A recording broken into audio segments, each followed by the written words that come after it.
fez história em Valinhos como a primeira mulher a ocupar o cargo de vereadora aqui na Câmara. Isso ocorreu no ano de 1989. Laís Helena Antônio dos Santos Aloíse abriu as portas da Câmara para a participação feminina. Em seu segundo mandato, foi eleita também outra vereadora, Tânia Capovilla. Depois, em 2001, já eram 3 mulheres aqui na Câmara. Professora, com trabalho voltado também à juventude, vamos ver como a ex-vereadora Laís Helena tem atuado na política da cidade e como ela avalia a cidade hoje, que a Câmara tem apenas 17 vereadores, porém todos homens. Olá, vereadora Laís, seja bem-vinda aqui ao Sala de Visitas da TV Câmara. Obrigada, Denise, boa tarde ao Ricardo 1 e ao 2, né? Já que aqui se repete. É um prazer imenso estar aqui nessa sala de visitas que marca, registra a história da nossa Valinhos. E por que você entrou para a política aqui em Valinhos? Na verdade, eu nunca havia pensado em ser política, mas nós tivemos, em 1981, um problema muito sério aqui no município. Eu sempre fui professora da Rede SESI de ensino. E, de repente, nesse ano, surgiu um boato na cidade que as unidades educacionais iriam fechar, principalmente o Centro Educacional 102. E aí, eu não sabia que tinha arraigado em mim esse espírito de luta, né, para defender alguma coisa que eu amasse tanto, né? E, unindo a professores, vereadores, pais de alunos, resolvemos lutar para evitar esse fechamento. E fizemos uma carta aberta à população, montamos um dossiê sobre a história do SESI, fomos até Brasília conversar com o então ministro da Educação, Marco Maciel, que nos recebeu por 40 minutos, e também naquela época o Marco Maciel nos prometeu que aquele movimento iria cessar na cidade e que ele teria uma reunião com o Vidigal, que na época era presidente da Fiesp, e que poderíamos voltar para Valinhos tranquilos. E isso aconteceu. E esse fato de termos saído em busca de um resultado para não fechar as escolas chamou a atenção de alguns políticos na cidade.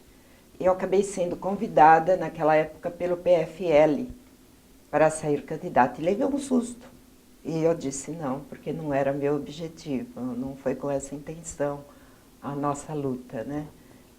Mas aí o prefeito Marcos, que também já era candidato, que vinha lutando por aí, resolveu me assediar. Onde eu ia, encontrava com o ex-prefeito Marcos.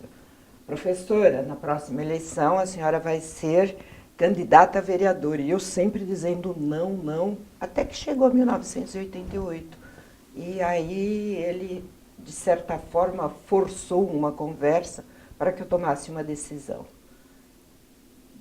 Após ele ter me dito o seguinte: às vezes na vida é preferível lamentar por ter tentado do que lamentar lá na frente por nunca ter tentado.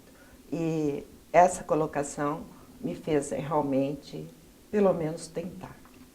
E a população, como reagiu à primeira mulher eleita vereadora aqui em Valinhos? Eu creio que a população me abraçou, porque no meu primeiro comício eu tive muito medo, embora sendo professora, a hora que me chamaram para falar no palanque em cima de um caminhão, sem ter me avisado, eu confesso para você que olhei assim aquela massa de população, não enxerguei ninguém. Até hoje não sei o que foi que eu falei, mas após ter falado eu fui bastante aplaudida e logo que eu desci do palanque, as pessoas comentavam comigo: ai, mas que bom, então nós vamos ter uma novidade, professora. Com certeza nós teremos uma mulher eleita. Eu ainda duvidava um pouco de tudo aquilo, né? Mas essa receptividade da comunidade foi assim muito forte. E eu que fui pensando em ir apenas em um comício, no outro já fui um pouquinho mais com vontade, né? E teve a mesma reação.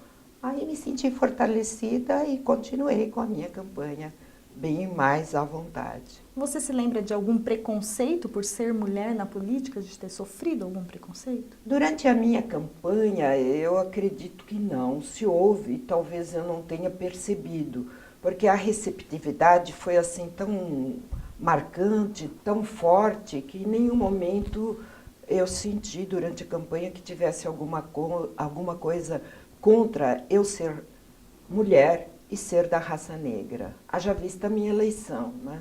Como a primeira mulher eleita vereadora após 35 anos de emancipação política do município. Então, eu quebrei aí vários tabus. E como que era a sua relação com os vereadores na época? Eram 16 homens e a Laís? Confesso que na primeira sessão eu fiquei assim muito quieta, observando como era o comportamento de todos eles e analisando bem, e aí eu via que todo mundo falava, todo mundo discursava. Eu fui embora frustrada para minha casa e recebi uma cobrança de um grupinho de ex-alunos. Professora, eu fui lá para assistir a sessão e você não falou nada? Nós te elegemos, nós queremos ver você falando, professora. Eram alunos do SESI 299, eu dava aula naquele ano para a 8ª série. E isso me tirou o sono. Eu falei, nossa, os meus aluninhos me cobrando. Aí na próxima sessão eu já fui em busca de verificar alguma coisa na cidade para que eu pudesse ocupar a tribuna, ver alguns problemas para fazer indicação para o prefeito, e comecei a falar. E assim mesmo, esse grupo de alunos continuou me acompanhando, cobrando posições na medida em que o tempo ia se passando, e eu me fortalecendo cada vez mais, falando, discursando a respeito dos projetos que chegavam na Câmara, comentando com eles os projetos que tinham chegado, né? E agradecendo também a eles pelo fato deles estarem me cobrando, porque na minha eleição houve uma coisa muito interessante. Os meus alunos praticamente me elegeram. Eles foram à rua sem que eu tivesse pedido. Eles envolveram os familiares deles, fizeram até uma gincana, que eu tenho fotos, lá na Vila Santana, em frente à padaria Beliscão, e chamou muito a atenção da comunidade. Eu acho que todo esse processo de envolvimento, né, com os adolescentes me ajudou muito a ser a primeira mulher eleita vereadora. Você é valinhense? Sou valinhense. E sempre morou ali pela Vila Santana? Na verdade, eu nasci num sítio ali ao lado do Mirante do Linheiro, que era dos meus avós paternos e é da família até hoje. Morei lá até a minha juventude, depois meu pai faleceu em 66, nos mudamos para a Vila Santana e moramos 30 anos na Vila Santana. Hoje eu moro no Novo Horizonte, né? Você é autora de leis importantes aqui na casa, uma delas institui o Dia Municipal da Consciência Negra, né? E isso foi feito em que ano? Na verdade, foi a partir de 2000 que eu resolvi instituir essa lei, porque eu tinha uma certa cobrança de companheiros, não de Valinhos, mas do Congresso Nacional Afro-Brasileiro, do qual eu acabei fazendo parte. E eles me cobravam, porque você ainda não tentou entrar com essa lei na cidade? E eu tinha tentado anteriormente, mas eu senti uma certa resistência por parte de alguns companheiros, que chegaram a me dizer, mas você foi eleita por uma maioria branca, na verdade, e eu concordo que foi, sim, por uma maioria branca, porque Valinhos tem uma característica diferente, né? Eu acho que 90% da comunidade italiana é uma porcentagem muito pequena de famílias da raça negra. Haja vista que a minha família veio para cá em 1997. Temos assim uma família centenária de Valinhos, né? E aí, com essa vinda, provavelmente a gente teve uma assimilação da cultura italiana, porque eu sempre chamei nono e nunca sabia por que dizia nono, só depois de adulta e bem recentemente que eu fui analisar o porquê de se falar nono e não o meu avô. E a gente nós discutíamos tudo isso, né, aqui, e um dia o Dr. Rui Meirelles foi que me fez a questão, mas Laís, você fica falando no 13 de maio, fica falando da consciência negra, uma série de coisas, e você sempre foi muito bem acolhida pelos valinhenses, né?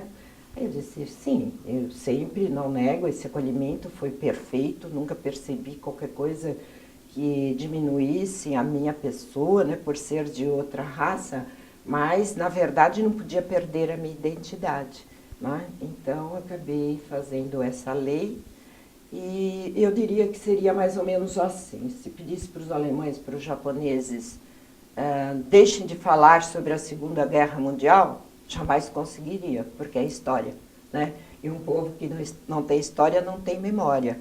E por que consciência negra? Porque hoje, em pleno século XXI, o que a gente ainda percebe? Que existe um racismo latente, né? Já visto aí nos campos de futebol. O negro ainda continua ganhando menos. Se fizer uma pesquisa e pegar por aí os levantamentos, tem um trabalho menor como protagonista, né, no desenvolvimento da história do seu trabalho. Existem muitas coisas que têm que ser corrigidas ainda. Eu não acho que haja necessidade de ter feriado no dia, tanto que a minha lei não contemplou feriado. Mas eu acho que a comemoração da data e as leis, elas são importantes para reavivar a memória das atrocidades que aconteceram na escravidão. E quais outros projetos de sua autoria que você se recorda e que marcaram a história aqui em Valinhos?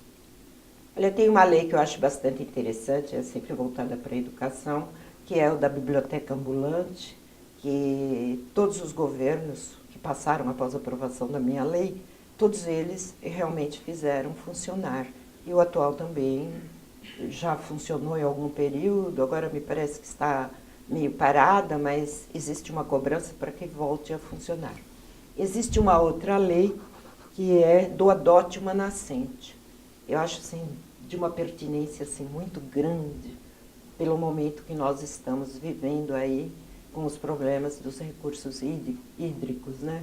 E eu acho que se cada um adotar a sua pequena nascentezinha, nós estaremos fazendo um trabalho maravilhoso para o futuro, né? Com o problema da água.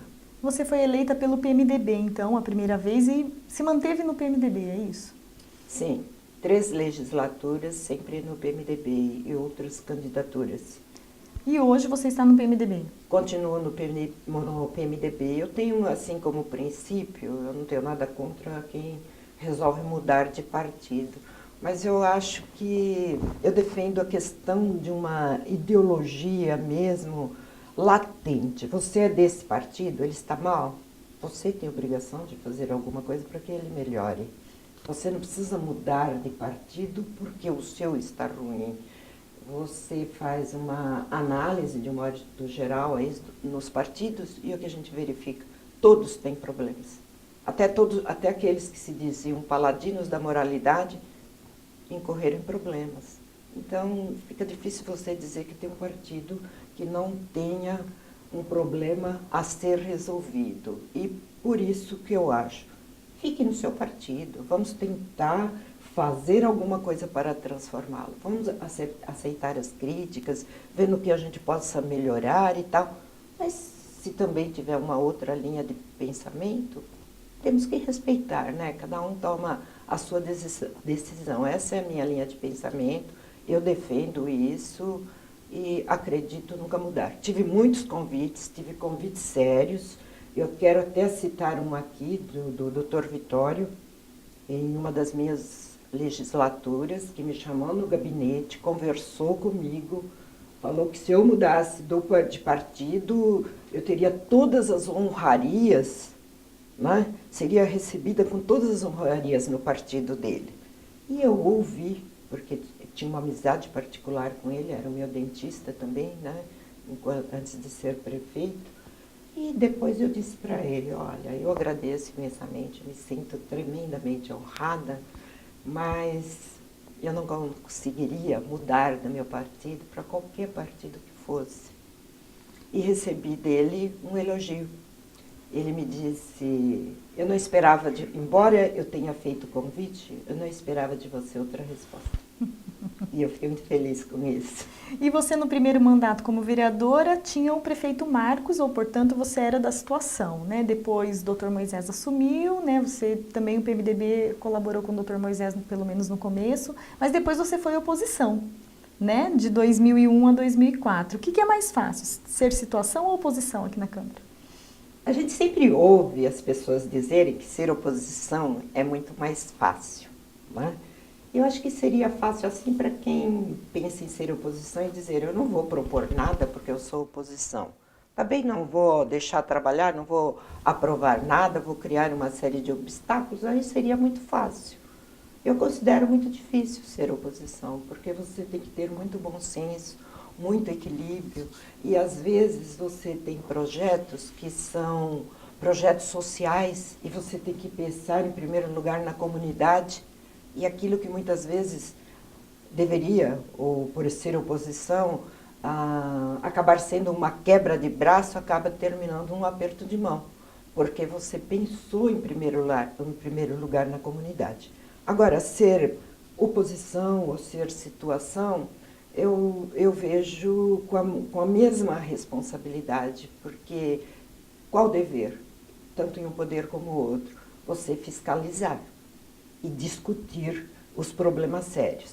Só que na situação você vai discutir lá nos bastidores, com a sua bancada, com o seu prefeito e tudo, né? E na oposição muitas vezes é direto na tribuna mesmo, porque você é oposição, vamos lá, vamos falar por lá. Mas a responsabilidade eu vejo que é grande, tanto numa posição como outra. Eu tive um trânsito muito bom com os prefeitos de oposição. Porque quando eu tinha que bater firme, eu bati. Mas houve projetos que a comunidade precisava e eu tive a coragem de aprovar junto. Você tem um trabalho também voltado à juventude, né? Disse, inclusive, que seus alunos ajudaram a te eleger, né? Como você está vendo a juventude hoje no Brasil? Veja assim, é uma juventude que vem buscando muito, tem bastante informação, muito mais que nós tínhamos. Nós buscávamos as informações nos nossos livros, tínhamos que ler demais. Isso era bom, porque eu continuo professor e vejo os alunos hoje com uma preguiça de ler assim, e a maneira de escrever totalmente diferente, porque é mais ou menos na base da internet. Então há um problema assim muito grande. Eles têm excesso de informações, eu vejo isso na juventude, e muitas vezes uma grande maioria não sabe trabalhar muito com isso. Por quê? Porque, embora eles estejam bem preparados, eles têm poucas oportunidades de um primeiro emprego. Isso traz insegurança, isso traz muitas incertezas, né? Eles têm aquela unidade de grupo de buscar algumas coisas e uma diversidade de coisas para serem resolvidas. Então, é difícil o papel da juventude hoje. Eles precisam de mais oportunidades para mostrar realmente que eles são capazes. Eu acho que está faltando um pouquinho de oportunidades para melhorar a situação que nós estamos vendo por aí, muitos problemas. Eu estou na sala de aula, eu digo com propriedade, me assusta muitas vezes, e fica aí um apelo aos governantes, né, para fazer mais por essa juventude, dar mais espaços, inclusive de discussão, para trazer mais os anseios dele. E a Semana da Juventude, ela tem que se prestar a isso. Desde que ela foi criada, ela foi comemorada com muita propriedade, mas a juventude vai dos 15 aos 24 anos. Então, há que se envolver não somente os adolescentes aí do 9º ano, mas o pessoal do colegial e da universidade, para ter um trabalho de uma estrutura mesmo que você vai dizer, não, valeu a pena, nós estamos atendendo os anseios da juventude, trabalhando diretamente com ela. Eu vejo que essa semana ela vem muito nesse sentido, e eu fiz realmente essa semana, num mês que eu vim como vereadora suplente aí do Paulo Monteiro, no vereador Paulo Monteiro, fiquei um mês, e nesse um mês eu aproveitei verificar o que eu não tinha feito nas minhas legislaturas, e esse foi um dos projetos que eu apresentei nessa oportunidade. E como que você vê a possibilidade de redução da maioridade penal no Brasil? Ela é uma questão assim muito, muito polêmica. eu até havia colocado no Facebook que ela é necessária. Ela é necessária. Nós temos muitos jovens cometendo aí muitos crimes. Ela é necessária na medida em que os nossos governantes não abram espaços para a educação. Porque para corrigir todos esses problemas que aí estão acontecendo, somente a educação mesmo. Educação mais educação versus educação. Para ocupar esses jovens, para transformar essas cabeças, para passar coisas diferentes, que não essas que eles estão vendo aí na ociosidade. E quando a gente diz assim, né, a cabeça vazia, a casa do diabo, isso é uma verdade muito grande. Se eu não tenho o que fazer, uns vão canalizando para o lado certo, mas a gente tem uma grande parte que está caminhando para o lado errado. Precisamos de mais escolas, precisamos de mais espaços para formar a nossa juventude. Aí eu acredito que a maioridade penal cairia por terra, se nós tivéssemos tudo isso. Hoje está realmente faltando isso. E precisa de alguém ousado que enxergue isso. E a educação? Você como educadora, o que acontece com a educação do nosso país que fica pior, eu acho, que não só nas escolas estaduais, municipais, mas também nas escolas particulares? Olha, é assustador. Eu retornei para a sala de aula, né? Eu fiquei 12 anos vereadora, depois ocupei um espaço no executivo durante todo esse tempo. E não logrando êxito nessa eleição, voltei para a sala de aula. Levei um choque, mas um choque muito grande.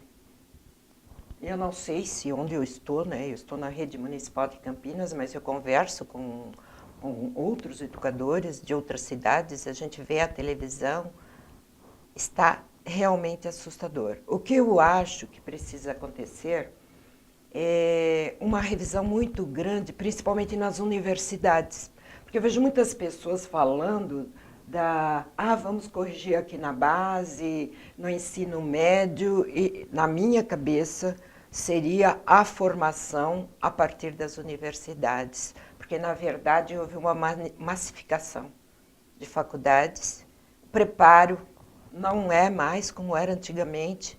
Eu me lembro, a gente morria de estudar. Quando eu prestei vestibular, eu cito um exemplo, foi na PUC, tinha exame oral. Ou você sabia ou não sabia, você fazia o escrito, você fazia oral, e você tinha que ir muito preparado para a universidade. E é um efeito cascata.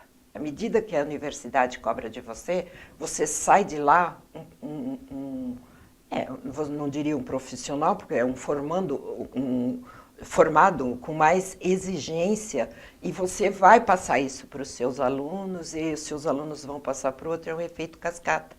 Hoje ficou muito complicado tudo isso.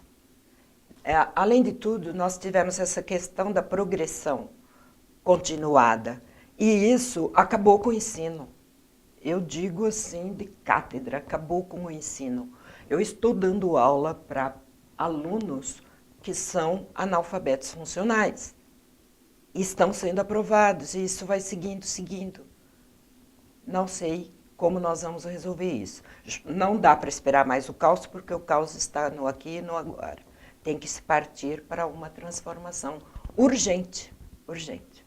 Voltando aqui para a Câmara, né, no seu primeiro mandato, além de ser a única mulher, ainda você participou de um momento histórico para a cidade, que foi a aprovação da lei orgânica do município. O que você se recorda disso? Foi muito bom ser vereadora constituinte. Na época, todos nós, os vereadores, ficamos muito assim, era uma novidade, né? Então todo mundo ficou muito perdido, precisamos de muita assessoria, mas fizemos um trabalho que ia até de madrugada, porque normalmente encerra-se aqui 11 horas, muitas vezes chegamos a ir até 1h da manhã, nós estávamos ali trabalhando, discutindo, reorganizando.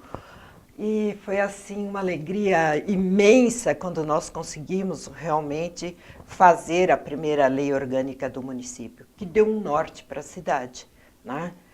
Teve algumas revisões, mas foram poucas, porque o trabalho de início ele foi muito bem estruturado, foi com muita propriedade esse trabalho, com muita seriedade, e com muita gana de mostrar, né, aquele orgulho de ser o vereador constituinte, né, que estava tudo aquilo vigente no país e nós envolvidos em todo esse trabalho. E aí ficou a nossa marca, que acho que é uma coisa que está aí na nossa história, né? Esse orgulho vai permanecer assim para nós, para os nossos familiares e até para a comunidade, para a cidade que torcia e gostava de ver esse nosso trabalho. O vereador presidente na época era o Dr. Rui Meirelles, né? Dr. Rui Meirelles, uma pessoa muito íntegra, de um trabalho muito sério, uma pessoa assim que eu tenho uma admiração incrível por ele. Nos seus primeiros 4 anos você foi a única mulher, depois já ganhou a parceria da ex-vereadora Tânia Capovilla, depois no seu terceiro mandato eram 3 mulheres. Você considera que ter aberto realmente as portas da Câmara para a participação feminina? Olha, com certeza. Eu acredito que sim, que foi a minha eleição que realmente abriu essa porta para que outras mulheres realmente viessem.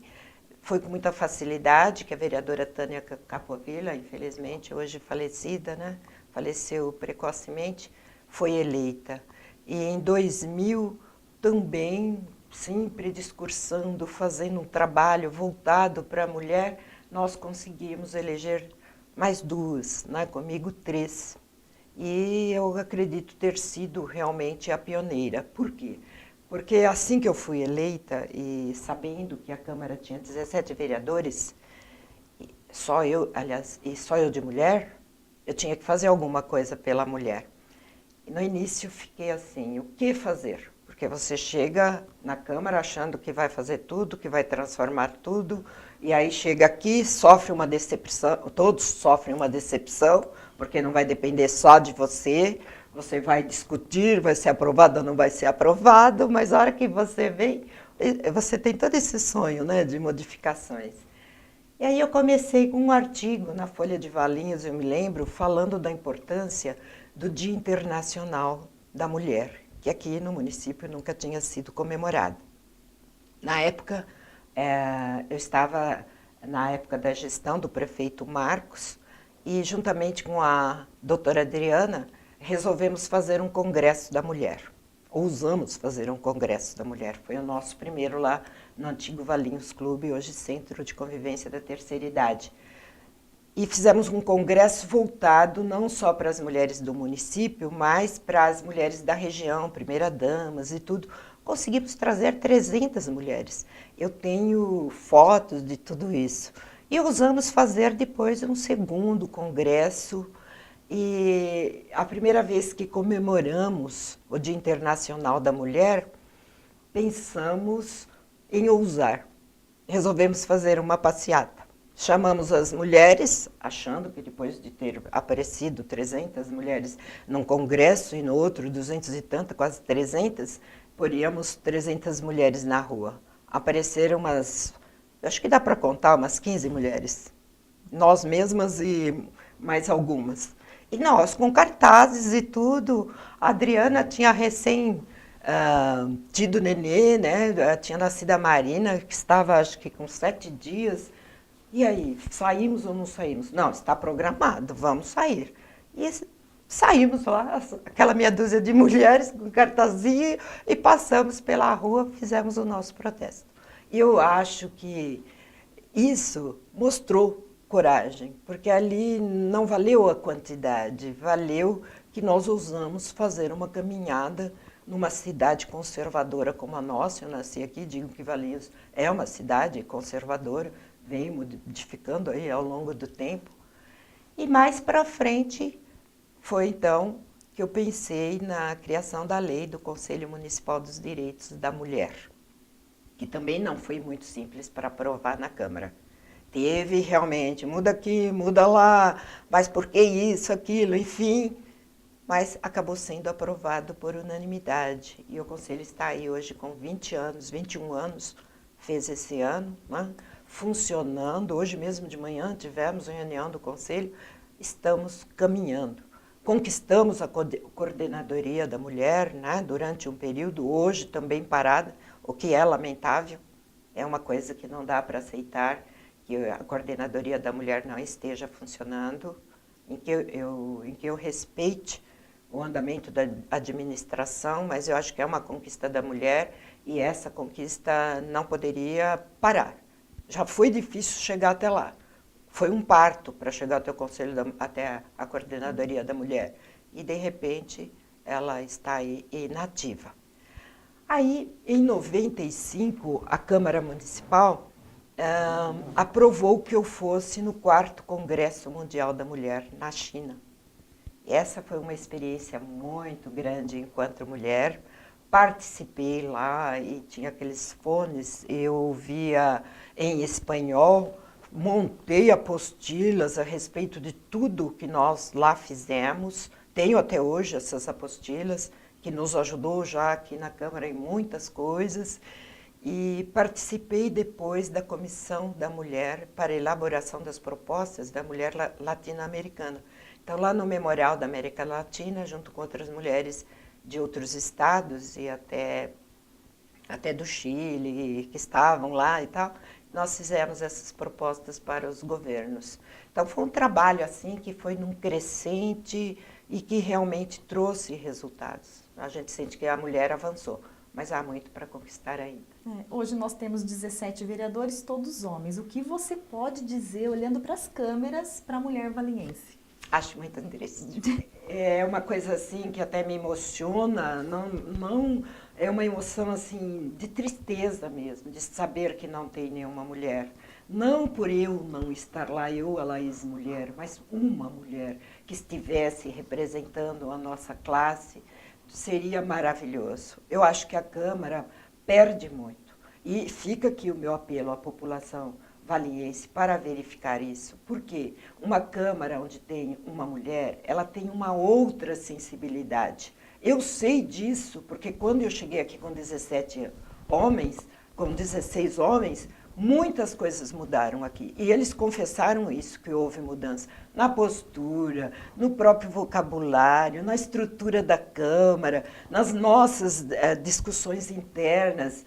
A sensibilidade da mulher sempre faz, às vezes, enxergar alguma coisa que para o homem, às vezes, está distante, né? Porque nós temos uma visão abrangente das coisas, né? Nós não temos uma visão mais focada. O homem tem mais focado, ele tem um propósito, ele vai mais naquele propósito, né? E nós não, nós cozinhamos, nós lavamos, nós tomamos conta do filho, ligamos para um amigo, falamos com o marido, nos preparamos para esperar o marido, e tudo isso a gente faz ao mesmo tempo e é muito natural. E para o homem já é mais difícil isso. Então, esse nosso lado, ele é muito importante aparecer num momento assim, onde tem uma equipe de vereadores discutindo problemas da cidade. Então, ficou uma lacuna muito grande, e uma lacuna que tem que ser corrigida. E eu espero que o povo valiense, na próxima eleição, pense muito nisso, pense na mulher valiense. Nós não somos acéfalas, nós temos muito para oferecer para a comunidade, nós temos, sabe, podemos aqui estar assim no meio dos homens, discutindo, brigando, às vezes até apelando, mas sem nunca perder nossa ternura, esse nosso lado feminino, que é importante, e que muitas vezes com o nosso jeitinho a gente vai falar lá para a bancada, vamos falar para a própria Câmara, e a Câmara vai se sentir diferente e vai aprovar determinado projeto, às vezes por uma fala com mais sensibilidade, e isso faz falta. Faz muita falta nessa Câmara. É muito triste vir aqui e verificar que não há uma mulher presente na Câmara Municipal de Valinhos. E a ex-vereadora Laís pretende voltar à política valinhense de uma forma mais incisiva, né? Porque tem uma participação em conselhos, tudo. Como que está a sua cabecinha hoje? Olha, eu vivo política, dizem que eu vivo 24 horas por dia. Então, eu vivo o dia todo a política, e é uma verdade. É algo assim que está muito arraigado em mim. Eu, mesmo fora da Câmara Municipal, eu não consigo ficar parada. Eu faço os atendimentos, trouxe agora mesmo uma reivindicação para levar para um vereador. Muitas vezes eu mesma vou até a prefeitura, eu mesma resolvo, quando é um caso que não precisa envolver vereador, e eu continuo nesse processo. E há quem pense que eu seja vereadora, mas porque fiquei 12 anos, né? Então, acho que houve uma assimilação de tudo isso. A parte de tudo isso, eu tenho um trabalho com a comunidade. Eu estou há 25 anos com um trabalho voluntário no Círculo de Amigos dos Patrulheiros de Valinhos. E há 8 anos presidente lá, trabalhando com 400 jovens mês. Já fui presidente do Lions por 2 gestões, fui presidente de região do Lions Clube, participo de conselhos, né? Então a minha vida com a comunidade, ela na verdade continua. E por mim, eu seria política a minha vida inteira, mas eu já tive uma cobrança do meu marido. Ele falou assim, nessa última eleição, bom, tá bom, então você não logrou essa eleição, aproveita e larga tudo. Aí, mas já na hora eu disse o seguinte, não, há um equívoco da sua parte, porque não lograr êxito na eleição é uma coisa normal. Você entra para ganhar, mas pode perder, né? E eu ainda tenho latente minha vontade de continuar política. E quando você me conheceu, eu deixei muito claro que eu seria política até o momento que eu achasse que realmente não daria mais para continuar. Por enquanto, isso é muito latente em mim. Então, nas próximas eleições, certamente eu virei candidata. Não sei aquele, mas eu acredito que é a vereadora, né? Se tiver outros convites, aceitarei, encararei o desafio, como já encarei uma vez, né? E estou pronta para trabalhar mais uma vez, mas eu acredito que mais uma vez. Vamos falar então em política nacional, porque no próximo domingo teremos eleições nacionais. E o que você tem a dizer, que recado você tem a passar para os nossos eleitores neste momento? Eu tenho conversado muito com as pessoas e a grande maioria me diz o seguinte, que está difícil de fazer a escolha para votar num presidente. Isso é quase uma fala unânime. Mas o que eu diria para as pessoas, ainda que seja difícil fazer uma escolha, estude as propostas, analise bem e procure votar. Não vote, não vote em branco, não deixe de votar, porque alguém estaria fazendo essa escolha por você. E aí eu acho que é preferível você errar, mas você tentou uma escolha que você pensou ser a melhor. Então, o que eu conclamo à população é que vote, porque eu perdi a minha mãe há 12 anos. Eu me lembro que a primeira vez que eu saí para votar era Lula e Collor. E eu cheguei no portão e disse assim, nossa, primeira vez que eu vou votar e eu estou sem norte, não sei em quem votar, estou saindo sem... Porque nenhum era da minha ideologia política e eu era a primeira vez que ia votar, estava assim meio perdida e minha mãe disse assim, filha, mas não deixe de votar, porque pense bem, imagine aquele que você acha que vai fazer o melhor para a população e vote nele e seja o que Deus quiser. Então eu digo isso. Eu acho que aqui, repetindo o que minha saudosa mãe me disse, eu digo isso para a população. Ainda que seja assim, vote em alguém. Laís, obrigada pela presença aqui no Sala de Visitas. Em nome do presidente Lorival, a gente agradece muito esse bate-papo aqui. Eu que agradeço toda essa entrevista, essa oportunidade da gente colocar para fora, deixar um pouquinho da nossa história para quem vier depois de nós, né? E espero que algumas coisas possam servir de exemplo para os futuros vereadores, para, enfim, maiores cobranças da população, né? Enfim, eu fiquei muito feliz de estar aqui com vocês. Agradeço ao Ricardo, aos 2 Ricardos, a você, Denise, ao presidente da Câmara, Lorival, por essa oportunidade. Muito obrigada. E o Sala de Visitas retorna amanhã, quinta-feira, com mais uma entrevista, sempre ao meio-dia, com reprise depois às 17 horas. Na sexta-feira, a TV Câmara exibe o telejornal Câmara e Notícias, também no mesmo horário, às 12 e depois às 17 horas. E na segunda tem Sala de Visitas de novo. Até lá!